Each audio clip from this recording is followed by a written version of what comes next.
안녕하세요. 가치환입니다. 3월 27일 월요일 국내 시장이 마감되었습니다. 자, 오늘 시장은 완전히 오전장만 제외한다면 크게 변동성이 있었던 시장은 아니었던 것 같습니다. 그래서 코스피는 0.2% 약보합으로 마무리되었고, 그리고 코스닥은 0.4% 상승이 나왔어요. 그리고 코스피 상위 종목들을 보면 금요일날 한 차례 좋은 흐름이 나왔었던 반도체 관련주는 약세 흐름이 나왔고, 또 자동차 관련주라든지 플랫폼 기업들 마찬가지로 그렇게 썩 좋은 흐름은 아니었습니다. 반면에 제약 바이오주라든지 다시 한번 2차원지 관련주들 또다시 오늘 강세로 마감이 되었어요. 그리고 코스닥은 그 강세 흐름이 코스닥에서 보다 극명하게 보일 수가 있고요. 특히 LNF라든지 첨보 모두 7% 이상의 큰 상승이 나왔습니다. 반대로 에코프로 그룹주는 그동안 워낙 많이 상승이 나와서인지 오늘은 약세로 마감이 되었네요. 이어서 코스피의 수급을 보면 4거래일 만에 외국인의 순매도가 나왔고, 오늘은 개인하고 기관의 순매수가 들어왔습니다. 자, 코스닥은 오늘 기관과 외국인의 정말 많은 순매도가 나왔어요.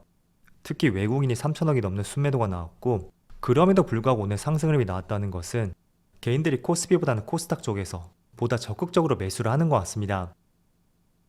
그리고 삼성전자 마찬가지로 4거래일 만에 외국인의 순매도가 나왔지만 규모는 상당히 적고요. 하이닉스는 여전히 외국인의 지속된 순매도가 이어지고 있습니다. 물론 기관도 오랜만에 매도세가 나왔네요. 그리고는 강세 흐름이 나왔었던 LNF, 하지만 수급은 그렇게 썩 좋지는 않은 것 같아요. 그리고 에코프로비엠은 오늘 기관과 외국인의 양매도가 나왔습니다. 하지만 외국인이 이틀 연속으로 정말 많은 순매도 물량이 나오고 있습니다. 자, 이어서 주체별 매매 동향에 대해서 살펴보도록 하겠습니다. 3월 27일 외국인이 가장 많이 매수한 종목은 EM플러스, 삼천당제약, 포스코엠텍, 삼성 SDI, 코스모화학 이런 종목들을 차례대로 매수했고, 주로 상위 종목들을 보니까 2차원지 소재 쪽이죠. 광물 쪽, 니켈이나 리튬 이런 업종들을 집중을 했던 것 같아요. 그리고 기관은 삼성전자, DB하이텍, LG에너지솔루션 이런 순서로 매수를 했었네요. 자, 이어서 해외 증시를 보면 지난주 금요일날 미국 증시의 흐름이 괜찮았어요. 나스닥이 0.3% 상승이 나왔었고, S&P 500도 0.56%, 다우지수도 0.4%의 상승이 나왔습니다. 그래서 전반적으로 오늘 국내 증시도 그렇게 썩 흐름이 나쁜 것 같진 않고요. 물론 오전장에는 흐름이 좋지 않았었죠. 하지만 전날 미국 증시의 흐름이라든지 또 장중의 나스닥 선물지수까지 그렇게 시장의 변동성을 야기시킬 수 있는 움직임은 아니었던 것 같습니다. 자, 다만 나스닥을 보면 제가 한 차례 추세는 돌파했다고 말씀드렸잖아요. 그런데 이걸 주봉으로 볼게요. 자, 이렇게 주봉으로 보면 주봉상 62평선 이렇게 빨간색으로 굵게 표시한 선이 보이죠? 이 선이에요. 작년 1월 달에 이 62평선을 이탈하고 나서 지금까지 단 한 차례도 돌파를 못했습니다. 물론 시도를 많이 했었거든요. 작년 연초에도 한 차례 시도를 했었고, 그리고 한 4월쯤 그때도 시도를 했었지만 돌파를 하지 못했었고, 또 최근에 한 2월쯤이었었죠. 이 당시에도 시장이 조금은 빠지면서 결국에는 62평을 돌파하지 못했습니다. 그런데 다시 한번 저번 주에 62평과 맞닿은 위치에서 마무리가 되었어요. 그래서 공교롭게도 이번 주가 정말 흥미로운 시점이 될 것 같다고 생각이 되고요. 과연 62평을 돌파하면서 마무리가 될지, 아니면 과거처럼 또 맞고 내려올지 그 흐름의 변화를 확인해 볼 수 있는 중요한 한 주가 될 것 같습니다. 그런데 개인적으로 지금의 시장 흐름을 보면 돌파 쪽에 무게를 조금 더 실어볼 수가 있을 것 같아요. 왜냐하면 이제 3월 마지막 무렵인 만큼 다음 달엔 FMC가 없죠. 그리고 미국의 금리 인상, 이것도 이제 평균적으로 봤을 때는 한 번 정도 남아있다고 알려져 있어요. 정말 많이 해야 2번 정도? 이렇게 금리 인상 끝 무렵인 것을 알 수가 있고, 또 최근에 금융권 시장을 중심으로 부정적인 내용들이 나왔음에도 불구하고 시장이 크게 빠지지 않았단 말이죠. 그래서 그런 부분을 보더라도 확실히 지금은 조금은 힘이 있지 않나 이렇게 볼 수 있는 것 같고, 아무튼 나스닥이 돌파해주는지 이번 주에 확인해 보시고요. 그에 따라서 국내 증시도 다시 좋은 흐름이 나올 수 있을 것 같습니다. 자, 참고로 일정에 대해서 말씀을 드려볼게요. 현지 시각으로 28일에 마이크론 테크놀로지의 실적 발표가 있어요. 그래서 정말 중요하게 봐야 되겠죠, 이거는. 왜냐하면 최근에 2차전지는 정말 잘 달리고 있지만 반도체 업종은 조금 부진했어요.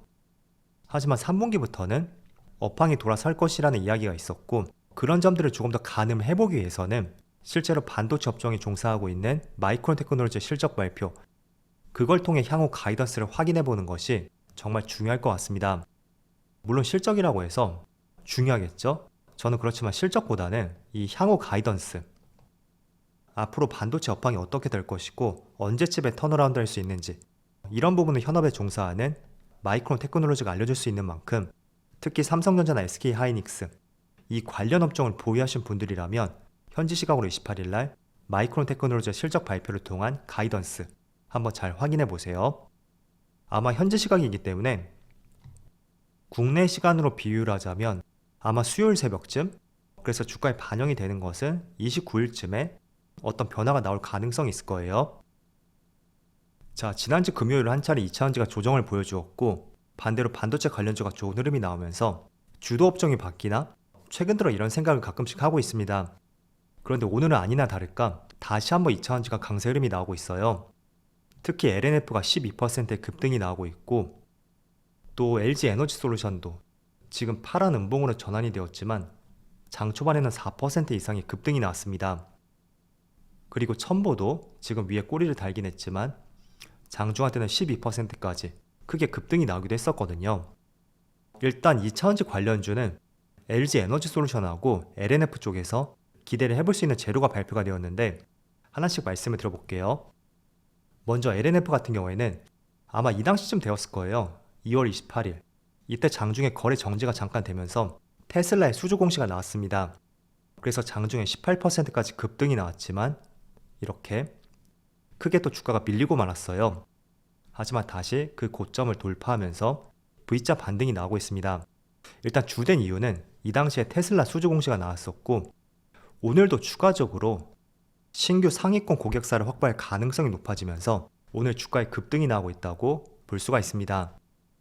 그리고 LG 에너지 솔루션은 상대적으로 LNF에 비해서는 조금 아쉬운 흐름이긴 해요. 하지만 이것도 마찬가지로 미국의 7조 원 규모의 투자 소식이 나왔고, 이런 종합적인 이슈들이 2차전지로 하여금 다시 한번 수급이 몰릴 수 있었던 하나의 재료가 되었던 것 같습니다. 일단 미국의 7.2조를 투자한다는 것은 지난번 애리조나 지역에 인플레이션 때문에 사업 환경이 악화되면서 투자를 재검토하겠다는 발표가 있었거든요. 그런데 이걸 다시 사업 재개로 결정을 함에 따라서 2차전지에 다시 한번 호재로 작용이 되는 것 같습니다. 자, 어쨌든 2차전지도 자세히 보면 2차전지 안에서도 관련 업종들이 상당히 많잖아요. 하지만 소재 쪽이라든지 배터리 셀 기업들, 그리고 리튬 쪽, 마지막으로 폐배터리까지 유난히 이쪽 업종들이 가장 강한 흐름이 나오고 있고, 어디까지 정말 이런 흐름이 이어질지 저도 상당히 궁금하더라고요. 하지만 제가 지난주에도 말씀을 드렸듯이 지금은 계속해서 유동성이 공급되는 시장이 아닌 만큼 분명히 다시 매력적인 업종이 떠오른다면 그동안 많이 상승이 나왔던 업종에서 수급이 빠져나갈 가능성이 상당히 높고요. 그런 부분을 한 번쯤은 생각을 해보시는 것도 좋을 것 같아요. 그래서 그 대표적인 유망 업종이 저는 반도체가 될 가능성이 있다고 생각이 되고, 또 두 번째는 조금은 잠잠했었던 리오프닝 관련주들, 이쪽 업종도 다시 한번 좋은 흐름이 나올 가능성이 있는 유망 업종으로 생각을 하고 있습니다. 일단 그 이유를 보면 해외 여행객이 다시 정상화가 되었다는 기사를 한 번쯤은 보셨을 거예요. 우리나라에서도 해외로 많이 나가는 만큼 다른 국가도 국내로 많이 유입이 될 것이고, 또 두 번째는 본격적인 봄철이잖아요. 그럼 유럽이라든지 동아시아, 이쪽 북반구 지역은 또 여행의 성수기가 될 수도 있습니다. 그래서 그런 점들을 고려해본다면 반도체나 리오프닝 쪽, 이쪽도 바통을 터치할 수 있는 업종으로서 관심을 가져보는 것도 좋을 것 같습니다. 자, 그리고 오전장에 MLCC 관련주가 굉장히 강세 흐름이 나왔었거든요. 하지만 위에 꼬리를 달고 조금 밀리긴 했어도 이것도 마찬가지로 한번 관심을 가져볼 수 있는 중요한 섹터라고 생각이 돼요. MLCC, 이 업종과 뗄 수 없는 업종이 바로 반도체죠. 그래서 반도체 업종이 상승이 나온다는 것은 99.9% 확률로 MLCC 관련주도 상승이 나올 것이고요. 대표적인 업종으로서는 삼성전기, 그리고 사막 콘덴서, 또 오늘은 코스모 신소재, 이쪽 업종들이 오전장에 강한 흐름이 나왔습니다. 자, 그래서 MLCC 관련주도 마찬가지로 특히 삼성전기는 10월에 저점을 형성하고 지금 현재 50% 이상의 상승이 나왔습니다. 반도체와 유사 업종이라고 해도 상대적으로 조금 더 좋은 흐름이 나오는 것 같고요. 그리고 사막 콘덴서도 마찬가지로 저점에서 거의 50%의 상승이 나왔죠. 그래서 조금은 저점에서 반등이 나오긴 했어도 아직까지 본격적으로 반도체 업종이 상승이 나왔던 것이 아닌 만큼 SK 하이닉스와 삼성전자를 중심으로 다시 한번 좋은 흐름이 나온다면 이 업종들도 좋은 흐름이 이어질 수 있는 가능성이 높다고 말씀을 드려볼게요. 그리고 OLED 관련주도 이것도 한번 필히 관심을 가져볼 수 있는 섹터라고 다시 한번 말씀드리겠습니다. 오늘 또 새로운 기사가 나왔는데 애플이 내년부터 본격적으로 OLED 패널 시장에 참전을 한다고 알려져 있어요. 자, 그런데 전 세계 태블릿 시장에 있어서 OLED 패널의 출하량을 보시면 계속 증가하는 것을 볼 수가 있지만 올해에서 내년이 될 때 거의 3배 가까운 상승이 전망이 되고 있습니다. 그래서 24년에서 25년 물론 계속 상승하긴 해요. 하지만 지금은 보다 크게 상승이 나올 수 있는 중요한 변곡점이 될 수 있는 것 같고요. 그리고 두 번째는 오늘 또 새로운 기사를 봤었는데 매년 가을쯤에 삼성전자에서 접는 폰 있죠. 폴더블 폰을 공개를 했었잖아요. 그런데 이번에는 2번 접을 수 있는 새로운 폴더블 폰도 출시가 될 것으로 전망을 하고 있습니다. 분명히 OLED 패널이 장착이 될 것이고요. 때문에 OLED 관련주들 덕산 네오룩스라든지 LX 세미콘 그리고 이녹스 첨단 소재 또 PI 첨단 소재까지 이런 업종들을 계속 한번 관심을 가져보시고요. 또 패널 출하량 전망치를 보면서 지금이 그 중요한 시점이라는 것을 한번 기억을 해보신다면 좋을 것 같습니다. 자, 어쨌든 오늘도 2차전지 관련주가 강한 흐름이 나왔어요. 하지만 이번 주 수요일에 마이크론 테크놀로지의 실적 발표가 있는 만큼 반도체 업종들의 어떤 좋은 흐름이 나올 수 있는 중요한 한 주가 될 것 같습니다. 그래서 일정들 잘 체크해 보시고요. 또 이번 주도 화이팅해서 여러분들이 보유한 종목들의 상승이 나올 수 있는 한 주가 되기를 기원해 보겠습니다. 자, 그럼 오늘 영상 여기서 마치도록 하고요. 언제나 여러분들의 성공 투자를 기원하도록 하겠습니다. 감사합니다.